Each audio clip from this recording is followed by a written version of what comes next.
Elentila lumeno mentielvo. Welcome to Tolkien on Tap. I'm TJ. Grab a drink and enjoy. Almien. Welcome to Tolkien on Tap. I have some really fun guests today. Today we are talking to Guia. Go ahead and introduce yourself. Hi, I'm Guia. Um, am I gonna How'd talk you how'd about? you get into Tolkien? What brought you? Well, I was a nerd as a kid. My mom gave me Lord of the Rings, first books I ever received from anyone, and I would lock myself into my room, and read them. I think I read them like every year back like religiously, like nonstop. I think How old were you when you got the books? I was 10 or 11, maybe. Dang. I mean, I was reading books before, Nice. but it was like the first books I'd owned and like had. Um, Yeah. and I got so obsessed with them, I like got really into the appendices and kind of learned how to read, like write and like read what was in the appendices. Mm-hmm. And I like translated my second I had my second name, Angela, Mm-hmm. into Elvish. Well, And, let's hear it. and when I turned 18, I had it, I got a tramp stamp. I need to hear the Um, I need to hear the translation now. I honestly, it's so shameful. I don't even remember what it is. Wait. You got this tattooed on you and you can't remember how to pronounce Can't it or say remember it? what it is. It's like the word. It's like worse than like a Japanese like tattoo. You Um, accidentally just wrote the word teapot on you yourself know, but in yeah, but Elvish. no, I knew it so well that when I was getting it tattooed and they were putting the transfer on me, they were Hmm. putting it on backwards, and I was like, it's backwards. Would you be able to tell now? Were you getting Fuck like no.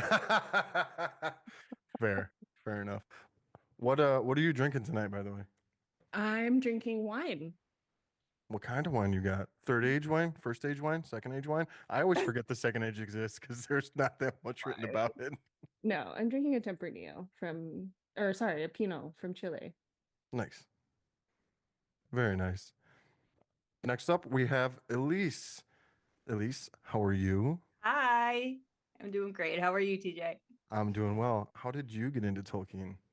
So I got into Tolkien. I was about 11 when the first Lord of the Rings film came out, and my parents knew that I was obsessed with fantasy. But they would not let me go to a PG-13 movie. So my dad thought that the next best thing would be to rent the Ralph Bakshi film. And that was my first introduction to Tolkien. That is such an awesome introduction. And that's just at the same time the films were coming out. It was around the That's same so time good. that the films were coming out. He rented the Bakshi and he rented the Rankin Bass Hobbit and the Return of the King. And he was so confused when Bakshi stopped after the Two Towers. He's like, "Where's the rest of it?" It is very, very strange that it just cuts off. And then Rankin and Bass were like, I'm not even going to pick up in the same spot. I'm going to No, go like we're just a gonna little skip. further in and then we'll just do that one. And we're gonna Yeah. we're gonna write this total banger for the orcs. Oh, Right? totally. We're never gonna Whoa, forget there's it. a whip. There's a There's a whip. way. We can't sing too much of it because Then we'll get in that's trouble. probably Yeah, copywritten. I can probably. only do a little bit. Otherwise, I can't put this out. Oh no. But no, it was an interesting introduction and I watched the films for a while. And I think I was probably in college when I finally quote unquote got the books. Like I had read it a couple of times, but Hmm. it's just very plot oriented and just trying to match like what I had seen in the films to what I was envisioning in the stories. And then I got a degree from Signum University. That was fun. Yeah. Nice. Yeah, it was great. It was That's my second awesome. master's degree in fantasy literature, and I have a diploma written in Anglo-Saxon. It's the Oh, best. Yeah. So you're the second person that I've talked to on this that has gotten a degree from Signum University, Yeah. and both of you are making me incredibly jealous. And perhaps I need to reevaluate my life. What am I doing? Yes. Making a Yes. silly podcast instead of just going and being a learned person. Well, you can make a silly podcast and be a learned person at the same time. The two are not mutually exclusive. I should strive for more, is what I'm hearing. I got it. It's Gotcha. just, and if anything, Signum University is just fun. Like it's just a Yeah. fun way to get a fantasy degree. And Yeah. where else are you going to get it? There are not many other places where you can get a fantasy degree. I wrote my final thesis on I literally created a literary theory on analyzing series, like fantasy series, like what's the structure of a fantasy series, why the heck is every single series out there in Barnes and Noble a trilogy, like why are all the fantasy books in trilogies or septologies, like what? And so I put all that together, and then I had a baby like a week later, and it was great. Dang. I was busy. I was going to say, that sounds like a really busy time. It was very, very busy, but it was fun. It sounds like it. So one of my dreams is to meet Corey Olson, and I help with a friend on Signum Collaboratory, and I think it was a week ago or 2 weeks ago, I was coming home from work, and they're doing it in Eastern time. I'm Central time. Yeah. And it was 4 p.m. Eastern time.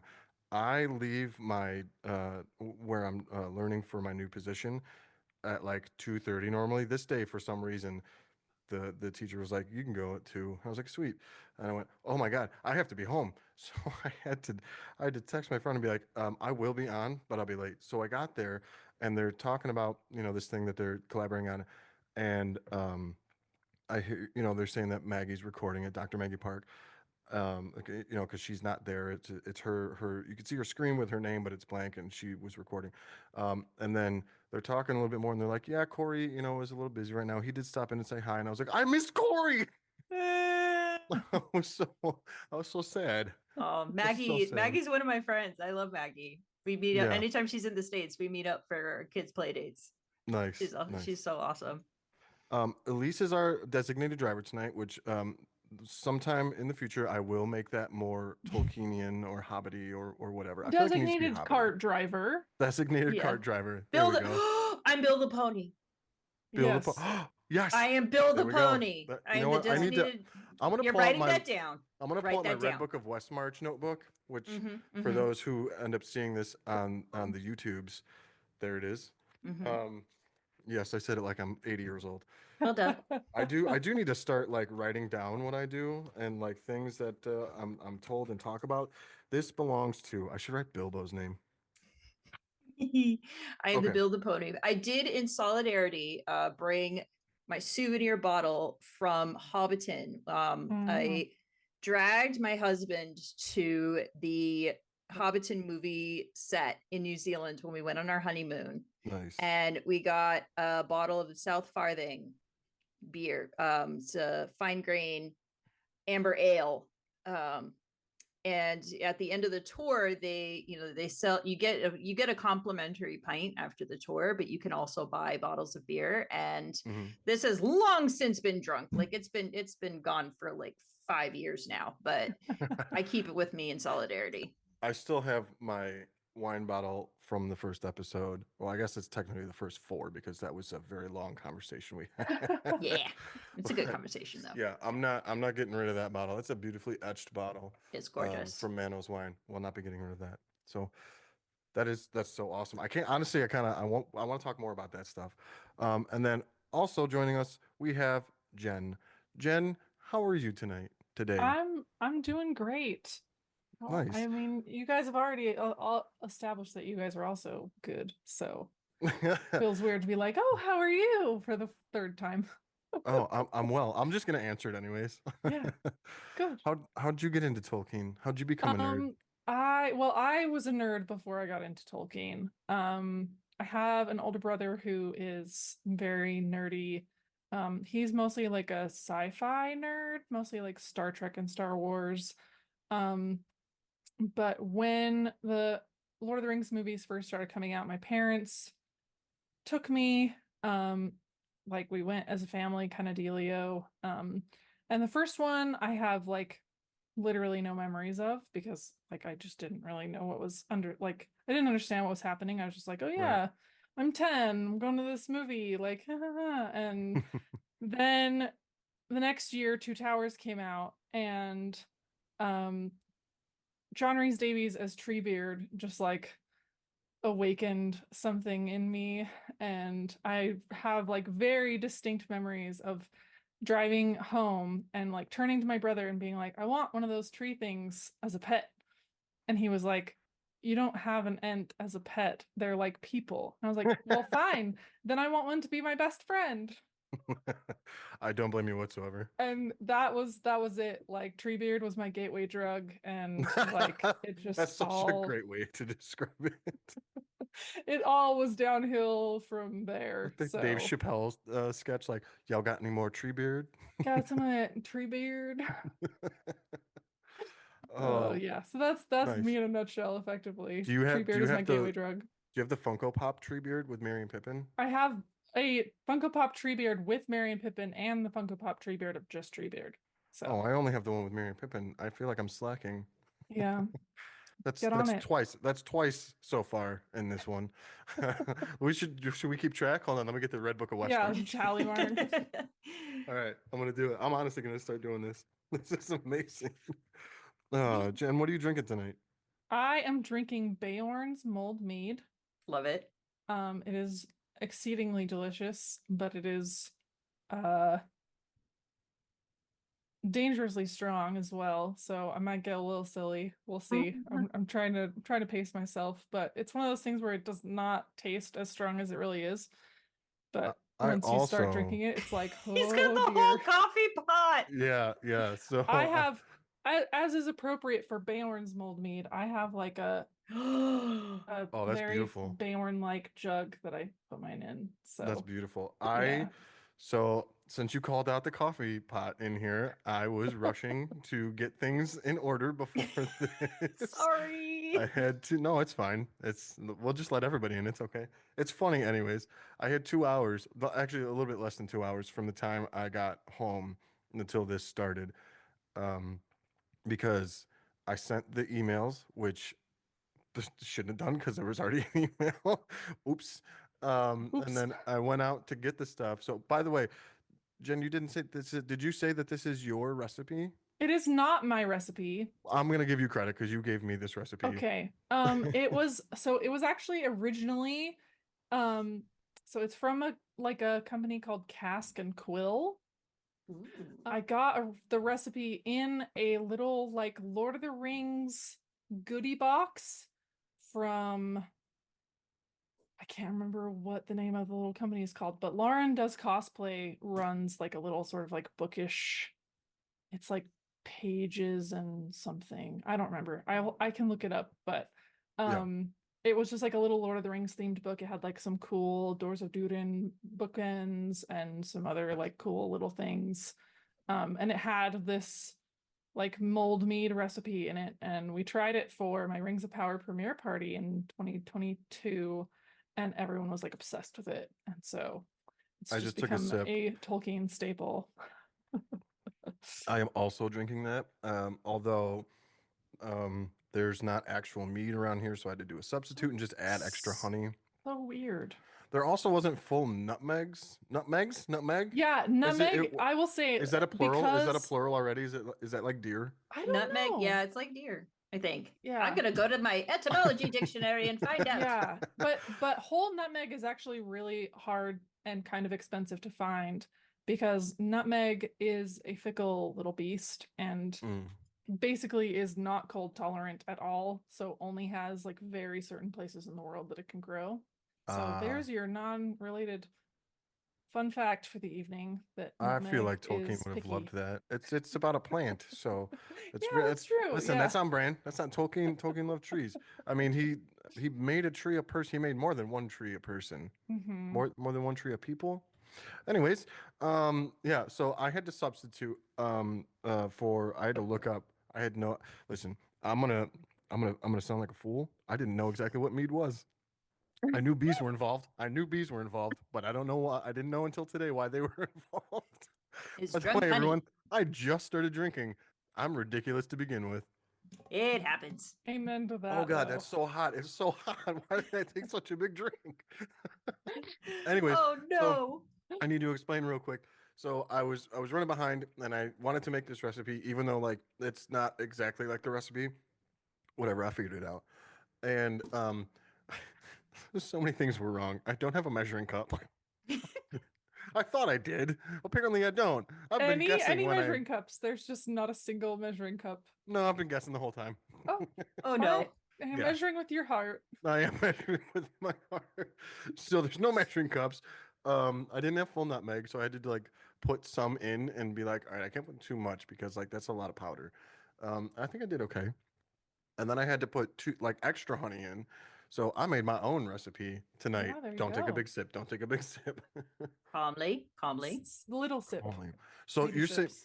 so Jen, you say that this is like a dangerous, like I will get wasted with this. Like with that recipe, if I drink the whole thing. Oh, if you drink the whole thing, yeah. Oh, well, what's party the on. liquor- So what's the liquor in your mead? It's brandy. Yeah. Brandy. Oh, you're Yeah. getting wasted. Yeah. Okay, wait. Also, So wait, but you just did in case it is gone by halfway through this, I brought the brandy with me. Very nice. you did heat it up, so you kind of burnt off some of that liquor. That's Well, true. We mostly That's why burned do you think I off, brought like, the? the water, so Hot it's stove. higher. Yeah. Oh, so boy. there's more liquor. Oh boy, Yeah. this is You're- gonna you're- be. This is gonna be You're getting wasted no matter what. awesome. That's the whole point. Not the whole point. That's Not the that's whole half the point. It's of this mostly the podcast. point. It's mostly the point. It's 95% of the point. Talking about Tolkien is just an excuse. I am an alcoholic and I have a problem. Yes. I don't mean to make light of anyone who actually has alcoholism. That is a very bad thing. And I'm sorry if I offended anybody. Anyways, But to the secondary show. is funny. It's still funny. back to the show. Wait, so TJ, how did you get into Tolkien?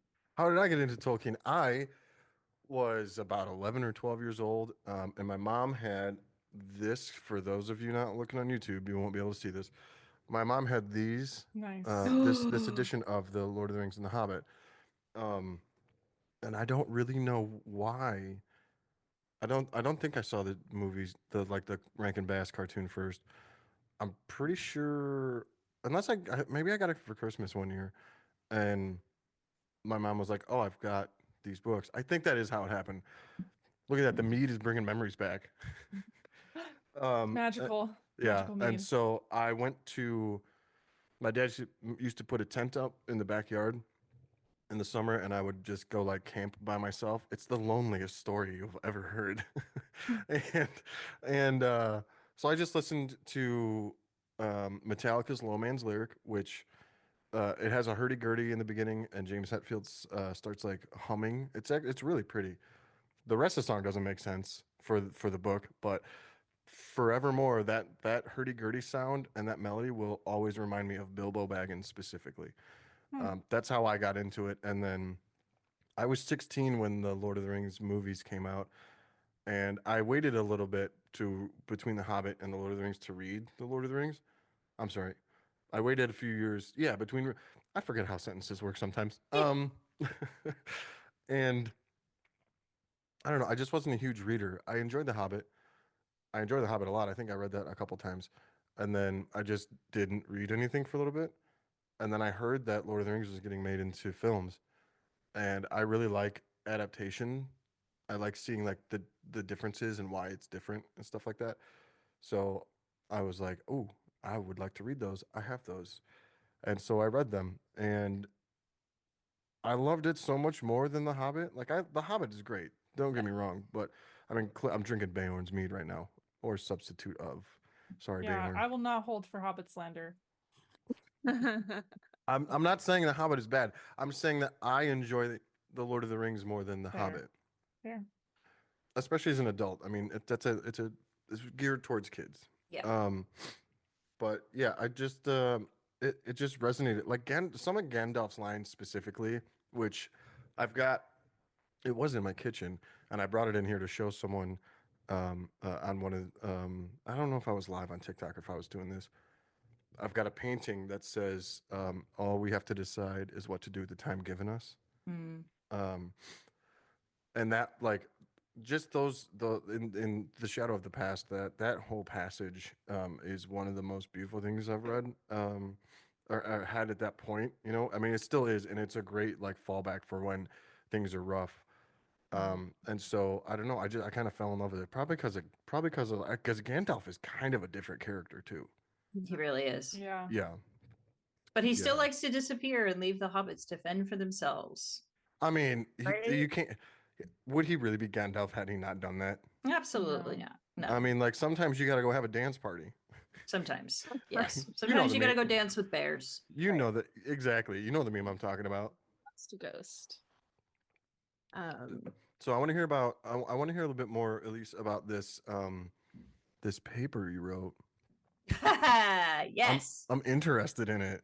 It's fun. Info dump. Info dump. Info dump. Okay. It was a couple of years ago, and I'm kind of sort of trying to get it published in pieces. Because Okay. I looked at I started with Tolkien and Lewis as kind of the catalyst that started this big publication wave of fantasy series being published in series in serial format.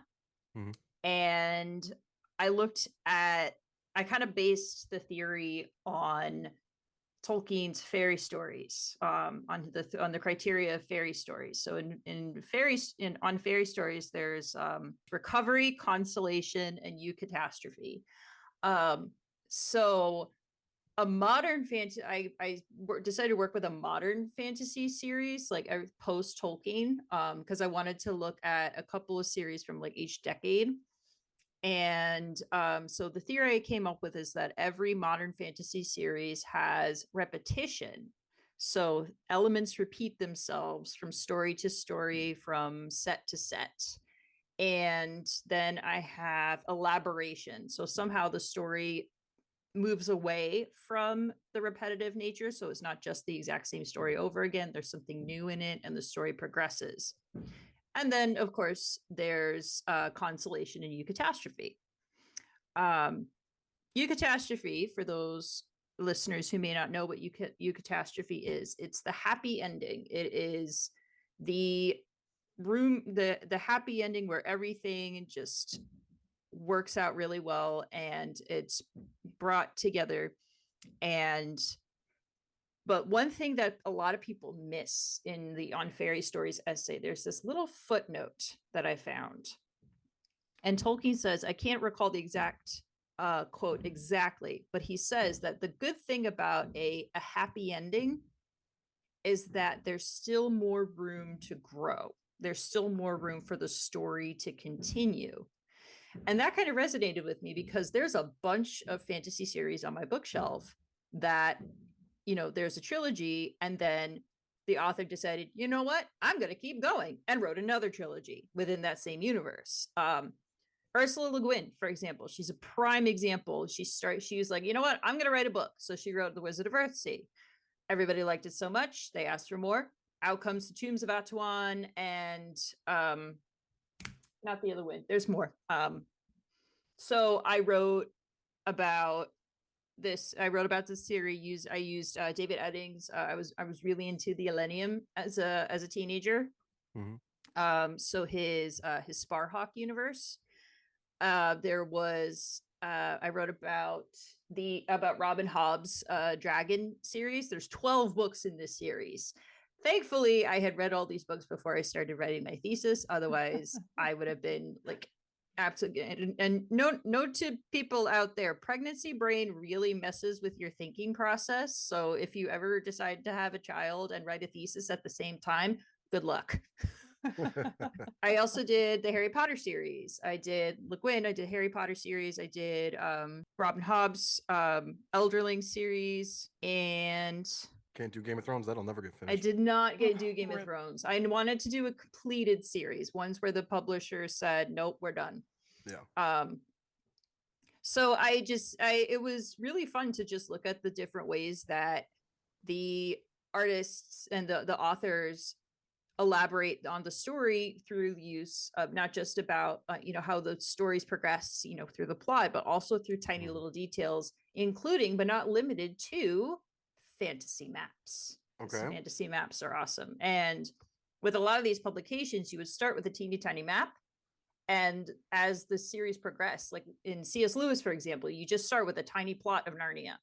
Mm-hmm. And then with every book, you get a little bit more added to Narnia as you Yeah. go on until finally you get the big illustrated version that Pauline Baines made for us in 50th anniversary edition that's in the most of the publications for that point forward. So yeah, it was a lot of fun. And I actually, you spoke about Signum Collaboratory earlier. I just published the section on Ursula Le Guin on the Collaboratory. So that's up now. And I'm hoping Ooh, to get that let's go. published by a Le Guin journal. Let's go check that Crossing out. fingers. I will cross my fingers for you. There you go. Same. I just have to so that paper, that thesis, I don't know how theses? I don't know I that think, word. yeah, theses is the plural. Theses. Okay. Yeah. It, That's it plural. felt right. So I just was It's- gonna It go with it sounds regardless. like a bad word, but it's not. It super does sound like a bad word. I didn't even put that together. Thank you for being here for that, Jen. It is all good. I don't know, like, do those get published? Usually through the university. In the UK, they're often, and I know this because I had a chat with Luke Shelton for my podcast once. Mhm. His thesis is on public domain. Sorry, his PhD dissertation, not his master's thesis. His PhD dissertation is available to the public. So they're usually published through the university, and the paywall they're hidden behind is usually like the university's paywall or like their library, but they're not usually published to the wider world, So which is what why you're I'm telling me is Mm. that's published through Signum, right? All right, I'm gonna hit So up which Mag- means you I'm gotta gonna ask Maggie. I'm gonna have to ask Maggie Yeah. if I can have a quick aside and be like, hey, I need to ask you about a paper I'm really interested about. Dude, I'll just send it to you. Also, that. Thank you. I'll just send it to you. It's okay. Plus, I have on my website. I have the YouTube link for when I presented the thesis to Ooh, it's like an to the wider. audiobook. Well, it's not an audiobook. It's a present. It's a defense. It's I a. know. Okay, fine. Sorry. Sorry. Joke. Did not get whoosh over the head. No, it's okay. I take things hyper literally a lot too, Yeah, so sorry. I understand. No, it's all good. No, It's I'm the kind of person where, like, when I was growing up, like, if someone told me that Gullible was written on the ceiling, I would literally look up. So, someone did tell me that, and I did look up. yeah, yep. I was the That's- smartest child ever. Twas me as well. But yeah, no, I could send you all the links to the YouTube video of my presentation, and I would love that. it would be awesome. Yeah. Awesome.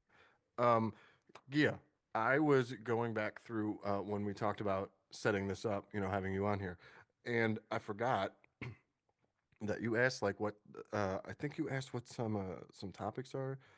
Oh, you said you were open to topics, and I said whatever you want. And you sent me a list of the things that you like talking about. Can I share that? Yeah. Awesome. Ainulindalë, Bombadil, Ents. There you go, Jen. Bereneluthian, Glorfindel, the Valar, elves and men and their natures generally and how they inform the others, the movies, Lord of the Rings, The Hobbit, and Rings of Power. I like that you were so excited. You were like, these are all the things that I am 100% ready to talk about. Yeah. I Evening. just was reminded of that when you messaged me earlier, and I was like, oh dang, you want to talk about all that stuff? Does everybody want to talk about all those things? Jen, I know Oh, you want yeah. to talk about Ents. Duh. Let's go Ents. Let's talk about Ents. It's so funny because like I have like a group of friends where we can talk about like it's weird. Like I say surface level Tolkien, like I don't mean surface level, like kind of like fun Tolkien, like Yeah. Yeah. funny, like the funny things that happen that Tolkien writes about, like the lighthearted things, like Bombadil, I feel like's pretty lighthearted. But then Yeah. like there's also like you can talk about Bombadil where it gets kind of deep and like murky, and like you can get like really philosophical about like a lot of the stuff that's fun about Tolkien. You can also talk about it in a deep enough way where it gets really philosophical and you're just like, whoa, my brain is like imploding. You know what I mean? Yeah, that's one of my favorite things about it. Is Yeah. it's so easy to go back and forth between Yeah. the jokey stuff and then you get really serious. Like, but have you thought about it this way? It's one of my favorite things about this Tolkien community in general It's because I'm a very jokey person. I don't know if anybody's noticed that. Really? What? You jokey? Never Right. would have guessed. I know. Listen, this is my this is my coming out. I'm very jokey. It's my joke coming out. Mhm. What a dumb joke that was. I'm so sorry for everybody here and everybody listening. That's my humor, everyone. Edit. Sorry. Edit. No, I'm leaving it in. All right. I gave you an out. You chose not to take it. Just No, remember it's that. funnier. It's funnier if people can go, "Wow, that was stupid" with me. I don't know where I was going. You know what? knows? This mead, Jen, is starting to work its magic. Already. I think I might have had a few too many sips already. This is the fastest this has happened. I think I might make this for everyone. Cheers to that. I Cheers to did that. warn you, to be fair. You did warn me. As and he I did takes not another heed. sip. 100%. Right. Cheers to that. Cheers. Oh, by the way, you know, you do know we have drinking games on here Doy. for those who are partaking. I will not say the name, Mm, but if my favorite elf, and for those watching, his heraldry is behind me. mhm, mhm, If that elf gets mentioned, that's a drink. mm. I will not say these all the way because, actually, you know what? I'll say them. But this Does it doesn't mean we have to do with a pinata? No, it does Not not. the pinata guy. Okay. I'm not the pinata guy. So I'm going to say this, and we don't have to drink unless you want to. If Finrod is mentioned, that's a drink. If we say fuck Elwe Sindiculo or Singolo or Eluthingo, whatever, that's a drink. That's all I got right now, but we can figure out more. If you have ideas while we go, that's fine. Back to the Ents. Mhm. That felt like a weird little commercial. Tolkien on Tap is brought to you in part by Aeromectin, your #1 cure for the black breath of the Nazgul and common cold. No need to bother with the Houses of Healing or King's Foil that's pushed by Gondor and Big Rivendell. Use this simple medicine of Aeromectin and you'll be just fine. Drinking Who tank. cried when the Ent wife showed up? Who cried? Oh, absolutely. 100%. Okay, I kind of knew Jen you would cry, but I was like, as soon as you said Ents in your intro, I was like, she cried. I audibly gasped when she Ah. came on the previews. Mhm. Like Oh, I Oh, didn't yeah. even see. So I didn't watch the preview. she was on there for all of 10 seconds. It was And- it's that shot where she's, spoiler alert for anyone who hasn't seen Rings of Power season 2. Oh. It's the wait, what? Oh no! I'd seen it. Sorry, when you. Oh, said, okay. I'm I sorry. like didn't even think about that. I just like blurted that out. Oh, no. That's fine. No, well, this specific thing. Yeah. You can watch a preview and see the Winter Bloom is in it. And I Yeah. was talking about like the scene that they used that they cut Yeah. in is her like smacking the shit out of what's her name? What was Oh, bugger.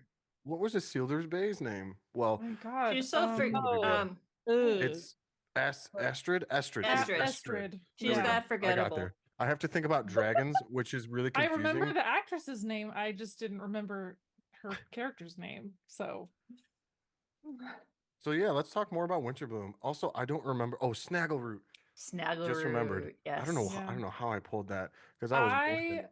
I really loved that she had like the tiny little branch hands. Yeah. And she like Correct. picks the little bloom and like gives it to Orondir. Like I was just like, oh, she has little second tiny hands. Like I don't know why I loved that so much, but I was just like, she has little tiny Sweet. hands. Like Yeah. Do you? So I've had this conversation with some friends. Does everyone here? How does everyone view the Ents? Like, do you like them where they start out a little bit more like humanish and then but like they have some trees features, or do you like kind of like the show and the movie version where they're very much like the baseline of their design is a tree with some peoply features?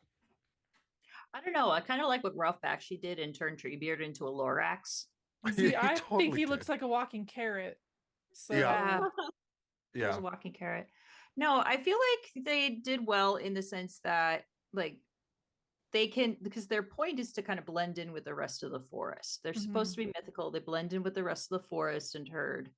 I understood. I 100% understood her rage. Yeah. But I wonder. I mean, honestly, though, I wish we had gotten more Ents. They kind of hint at it with spoiler alert. I'm What Kemen says in that, I think that's the last episode. Oh Mhm. God, yeah, no, they're I gonna mean, come in. that They're was gonna such a go. big hit. Like Yeah. They Yeah. are gonna come in full Isengard. Yeah. They're just gonna Yeah. they're gonna fuck shit up. Also, how in the world did Estrid survive that hit from Winterbloom? She shouldn't have. Okay, yeah. Is she made of mithril? Is she?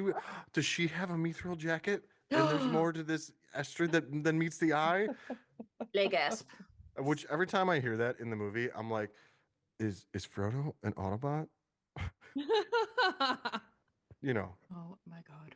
I'm sorry, nerddoms are crossing real No, quick, yeah, just for a As second. they do. As Crossover they there. do. As they Right. do, indeed. As they do. Yeah. I will say Um, the first time that I try to teach book clubs for kids as often as I can to introduce. I have to spread the word of forget the word of God. I have to spread the word of Tolkien to all of my little munchkins. Yeah. The first time that I did Two Towers with my kids, and we talked about Ents. I had been telling them that, any questions that we have about, things that are happening in Lord of the Rings, you can probably find an answer to in Tolkien's letters or in the appendices. And so they're asking me all these like basic lore questions that anyone who's read the appendices 10 million times or has read the Silmarillion 10 million times can easily answer.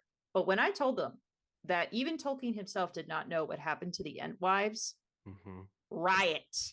My kids absolutely rioted. They're like, what do you mean we don't know what happened to the Entwives? We need to know what happened to the Entwives. And I like that letter. Go ahead, There are Gia. theories and they're not pleasant. No. Yeah, I was gonna say I literally was recounting. I was talking about the Entwives to my partner like a few weeks ago and started crying. I cannot talk about the Entwives to anyone, be it stranger or loved one, without crying, because I'm just like I'm like, you don't understand. They just disappear, and like we don't know where they went. Nobody knows. And then I started they crying. They were pissed. They were What's so everyone's pissed. It's better What's if everyone's you theories? knew, like, it's better if you knew if they died, like, but no, they just disappear. The theory that I hate the most, but kind of makes the most sense, is that they were captured by Sauron and effectively like forced into slavery to like help grow crops for the armies of orcs that were living in Mordor. And effectively, like, because after, I mean, if we're going with the Rings of Power version, like, after the eruption of Mordruin and the creation of Mordor, like, nothing was going to grow by normal means in that place. No. Right. And so it's like one of those things that I'm just like, I hate that, but it does kind of make sense. Like, you would need to grow food to feed, I mean, not just the orcs, but like the men he enslaved. Yeah. Like the fell beasts. Yeah. The trolls. The creatures that grow, I mean, like, because you'd probably have to They have feed horses fell beasts too. with, like, horses and like he's straight up. I love that Sauron sends emissaries to Rohan and is like, hey, we want horses, but only the black ones. Only the black ones. Yeah. And if he's you don't got give an it to us, aesthetic. if you don't give them to us, we're gonna take them by force. Yeah. He's got an aesthetic and he will stick to it.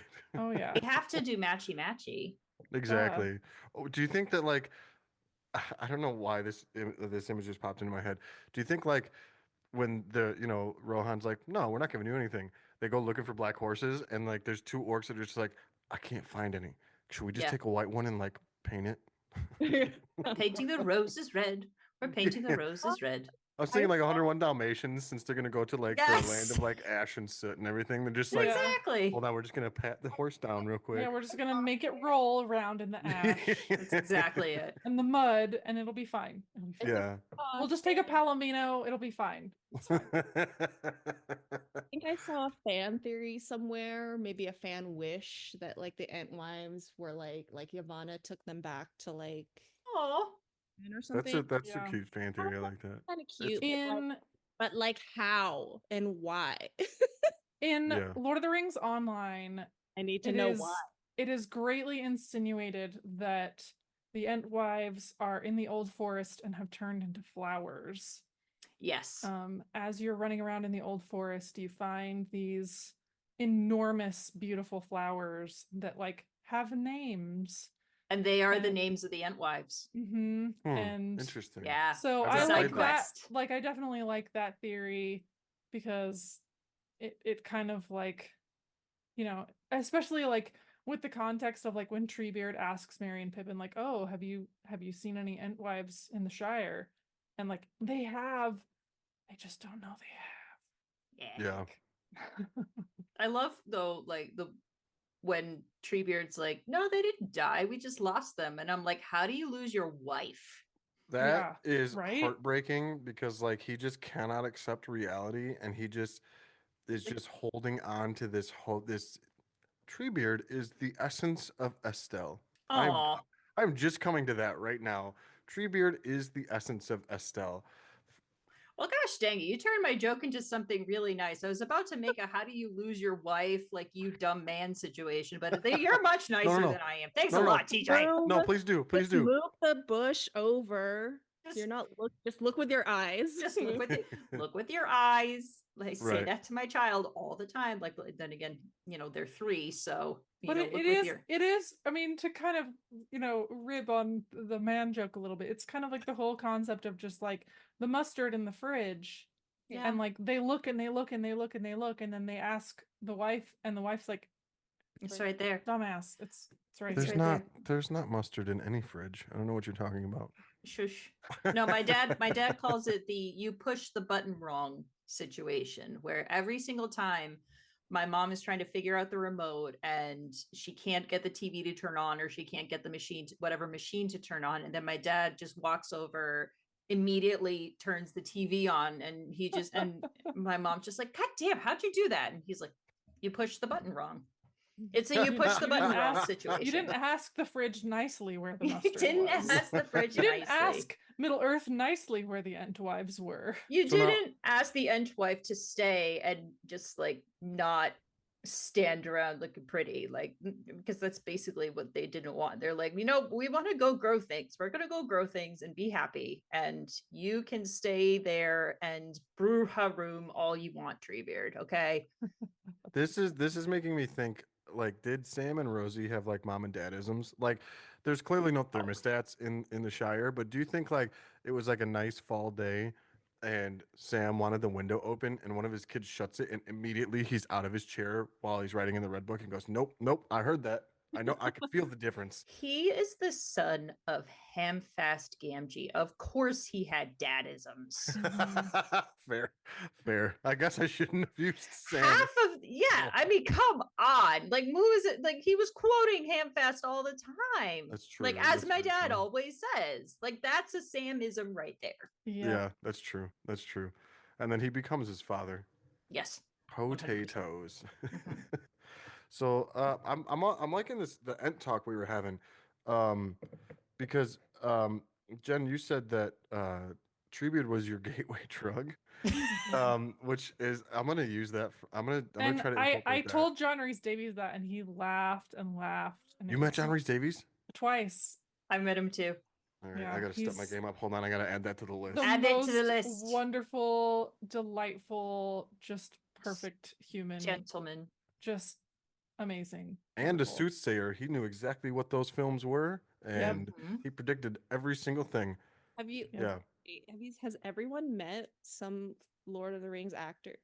I'm not. I don't do. I have no idea how to do that without like going to a don't con. know. I haven't. Well, I haven't been to a. I haven't been to a Yeah, con. I've only met them at cons. I've so- been to. Yeah. I've been to C2E2, but like I didn't even look to see who was. I went to was Dragon years Con ago. for the first time last year, and I didn't meet anyone. But I do have a letter from Ted Nasmith. Nice. Am I the Nice. only one that? All right, I'm gonna add that to the Add list. that to the list. I'm going to No, Dragon when I Con for was- the first time when this I- year. when Me I- too. Are you? Yes. Oh my god. Yes. Yes. I'm so Awesome. excited. I missed I'm that doing my one. Luthien cosplay, and I'm very excited.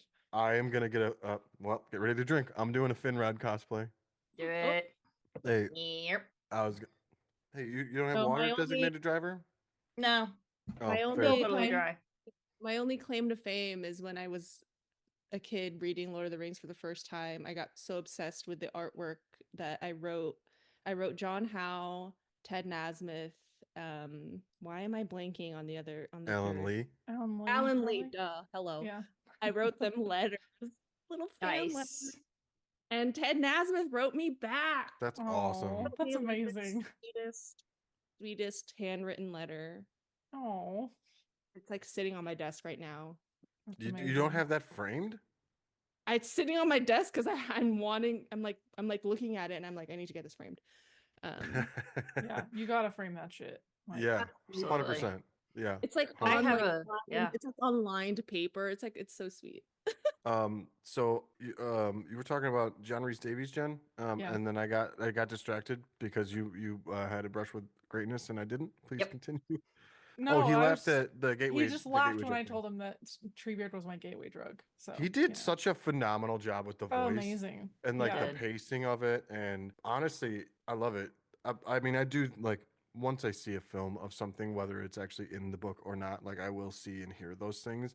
Yeah. That's Mhm. just how my brain. Like I don't make up pictures in my mind until Yeah, I it's don't have a weird. visual imagination like at all. Yeah. Like unless it's something that I'm creating in my own brain. Like Yes. if I'm like reading a book or something, like I like cannot picture what it looks Same. like in my mind. So I Same. love movies for that very like movies, video games, whatever, like or like Yeah. other people's art because like I just like I just can't wrap my head around like I Yeah. don't know what it is, but I just don't have a very good like visual imagination. So I'm totally with you. Yeah. Yeah. It's the only time that my mind will create images is like most of the time it's like music, like a song. I'm like, oh, I can visualize what's happening here, because there's not like I don't know the actual story, so and I have to suss out because it's poetry. Anyways, Treebeard, um, I a lot. I'm so sorry, everyone. I sound like I have no idea what I'm doing, and I don't. Um, Eh. I just did it again. Do any of That us? should be a drinking game. The Good Oof. luck. Well, We're then getting you'd Oh, always yeah. you'd be sauced no matter what. Yeah, we'd be right. toast. Uh, dang it.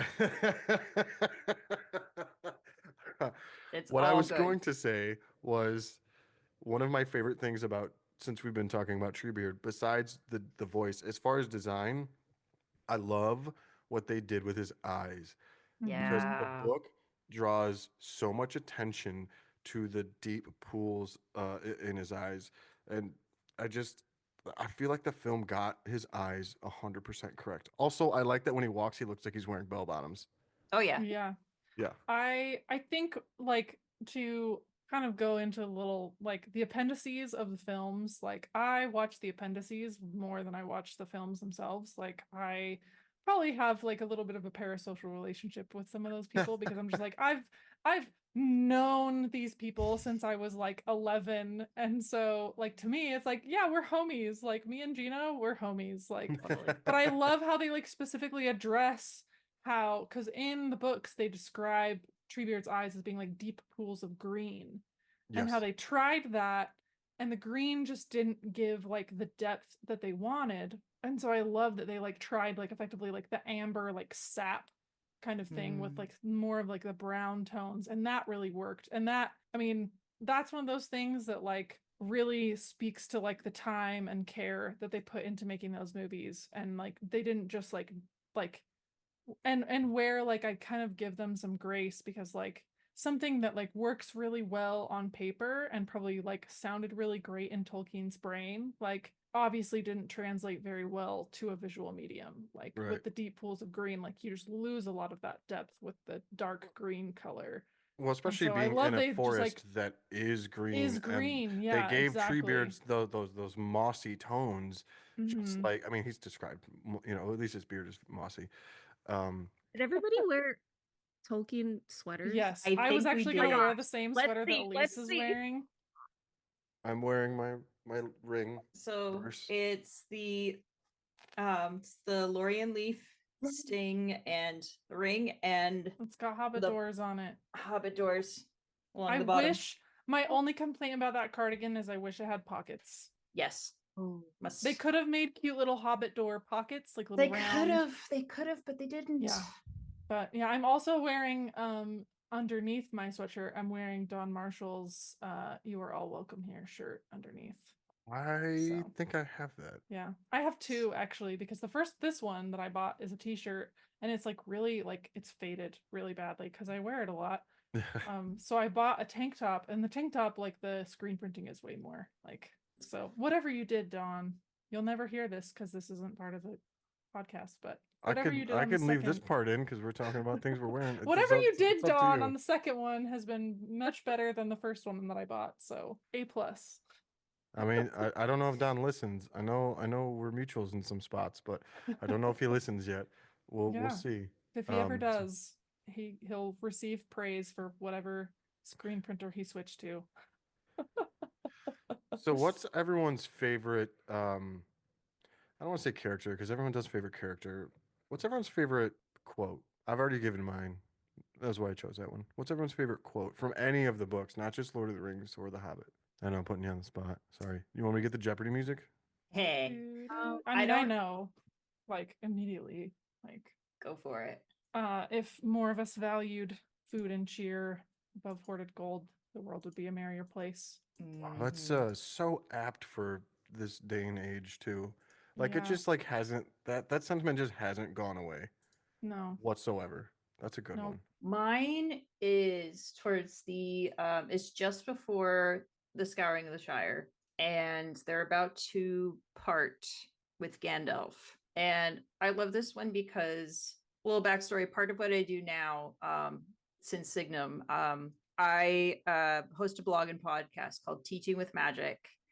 And I look at mentor characters in fantasy, and started with Gandalf because, well, let's be honest, it's Gandalf. And I think this moment just really exemplifies who he is as the mentor and teacher figure in the Lord of the Rings. So he's about to check out and go hang out with Tom Bombadil, and the hobbits are like, well, you're going to come with us, right? We're going back to the Shire. If there's a problem, we need you. And Mary's like, well, yeah, you're coming with us. Things will soon be cleared up.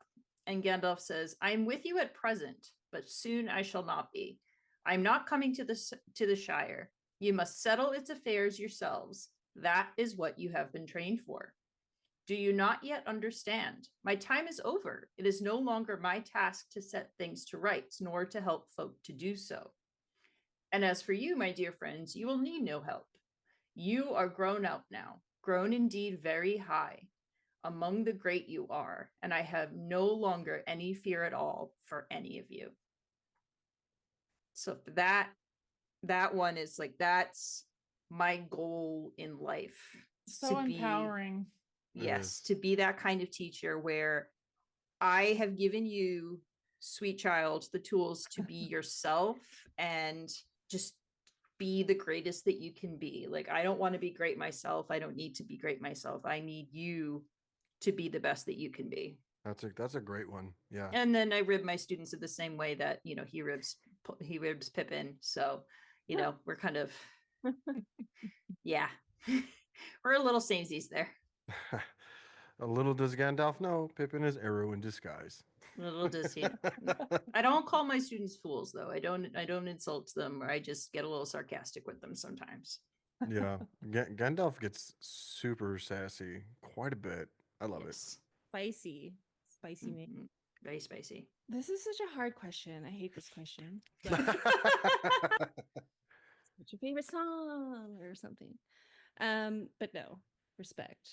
Do you have anything that like you plays over in your head that you hear a lot, like, or things that something you think when something good happens, something not great happens, when there's hard times, when there's happy times?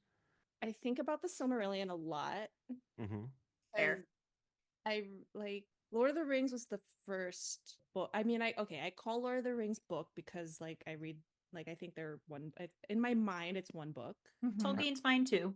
Yeah, you know, like I can't read Fellowship without reading Two Towers and Return of the King. Like you just don't do that. You don't start in the middle, go backwards or forwards. Like you read the whole thing. But like when I read the Silmarillion, I was like, this is the book. This is the Tolkien book for me.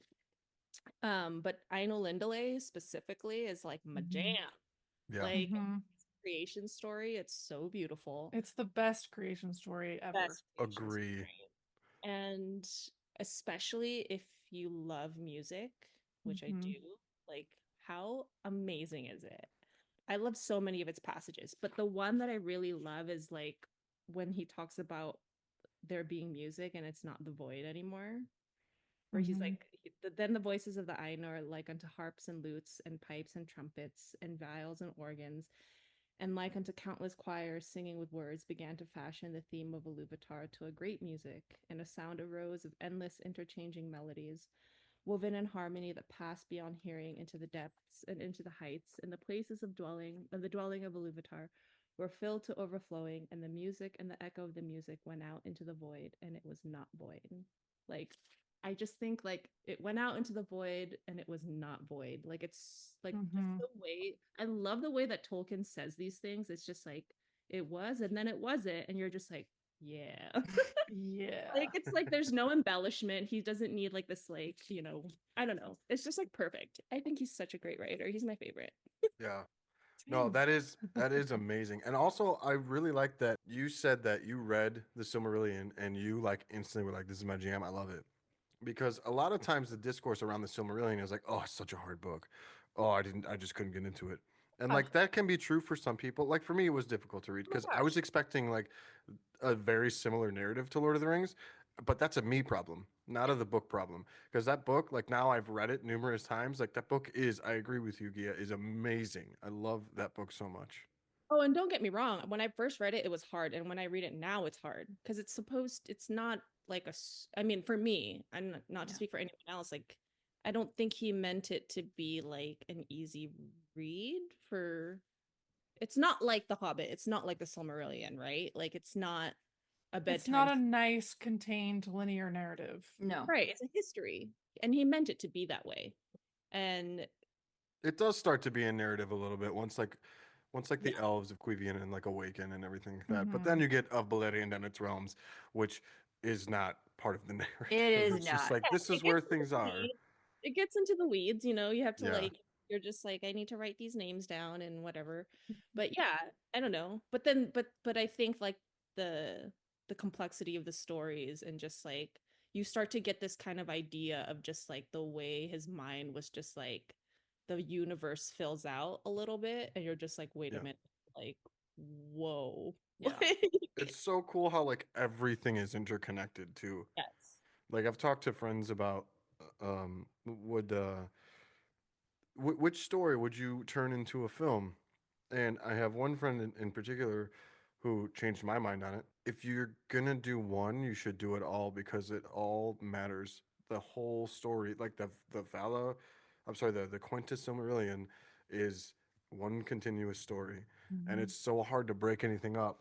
Um, and like, don't get me wrong, like Baron and Luthien is probably the coolest because like genre-wise, it goes through every single genre that ever existed. Checks all the boxes. Yes, it checks so many boxes. But also, you kind of got to get the setup of Melkor, the trees, the Silmarils, all the you got to get some Sauron in there, all this stuff. It would be too much. Right. Like And it needs to. if you talk about the Silmarils, you got to get into Fëanor. Yeah, like Right. Yeah. Right. And then the oaths and kinslaying and Yeah, and to understand the kinslaying, you have to get into Quivian and like the migration and how that all happened, and then you have to get into like Quivian and like all like, and then you have to talk about the dwarves and the dwarves versus children of Iluvatar, and like, I mean, even with just reading Lord of the Rings, he puts so many of those little notes in the story that allude to what happened in the Silmarillion. I mean, half the questions that I answer with my students, I'm like, okay, I got to go into the Silmarillion for this. Like, once they ask me, like, what the heck is how come Legolas and Gimli hate each other? What's going on here?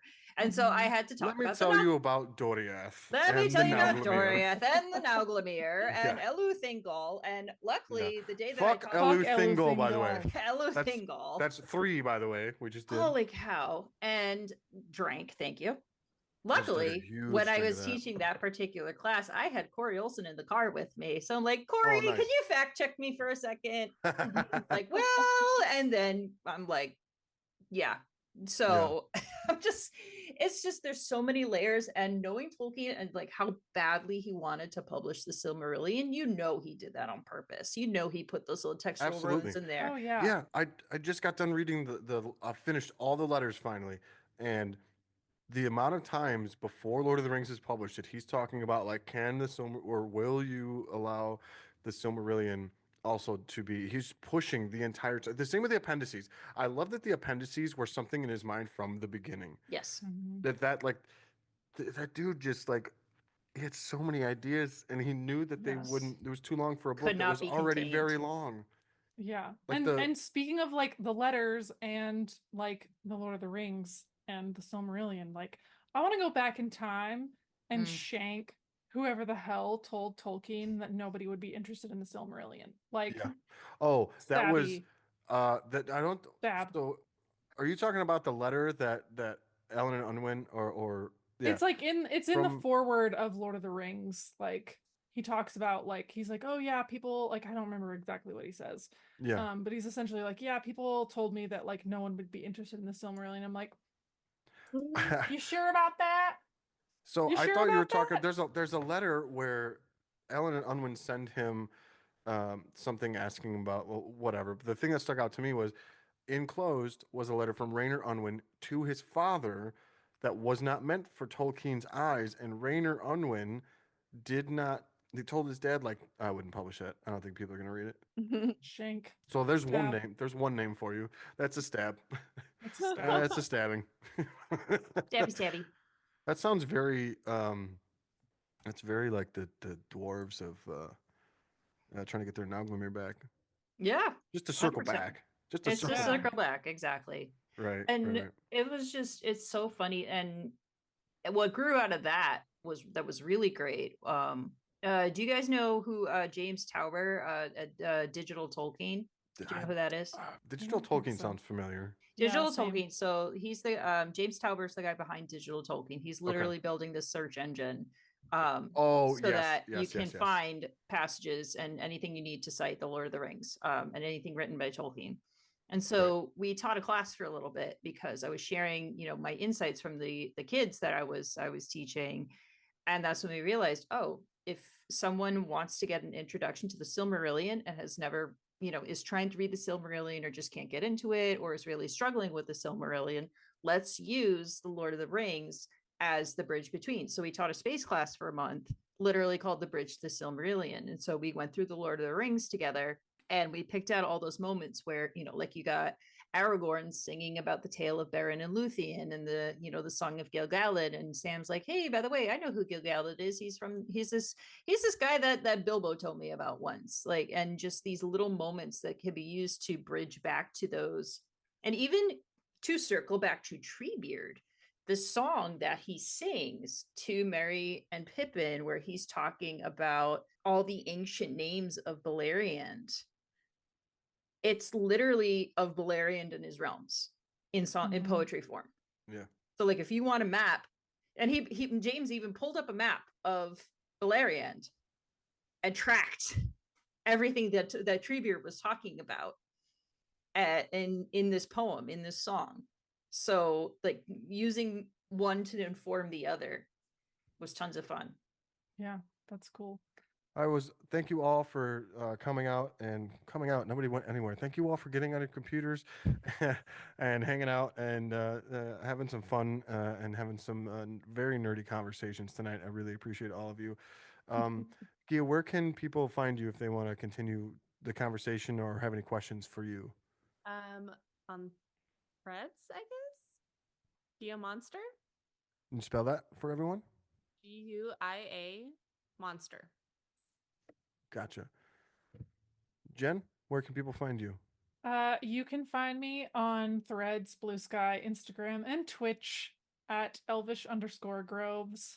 I guess technically Blue Sky is Elvish-Groves, but it's the same difference. And if you follow me on any of those platforms, you can also join my super fun book club Tolkien community Discord. That's very fun, and I'm always happy to have more people there. So come and find me. Plug all the things. Absolutely. No, seriously, the more Tolkien engagement, the better, because like this community, like I've said before, is absolutely incredible. And we should absolutely continue to grow this community and engage with as many people as we can. Elise, where can people find you? So I'm on Threads and Instagram as well as Blue Sky. I have my own website, teachingwithmagic.blog. I also have recently joined Substack because my website went kablooey for a bit.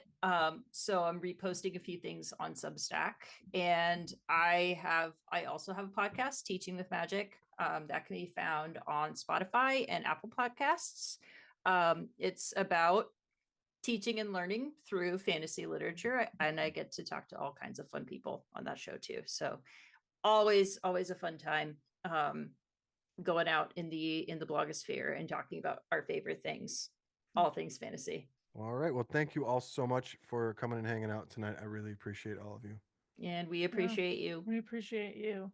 All right. Have a good night. Good night. Well, that's going to do it for this episode of Tolkien on Tap. Thank you for listening. Be sure to like and subscribe and follow me on any of my social medias. I'm on Threads, Instagram, Blue Sky, and TikTok at @the_Meade.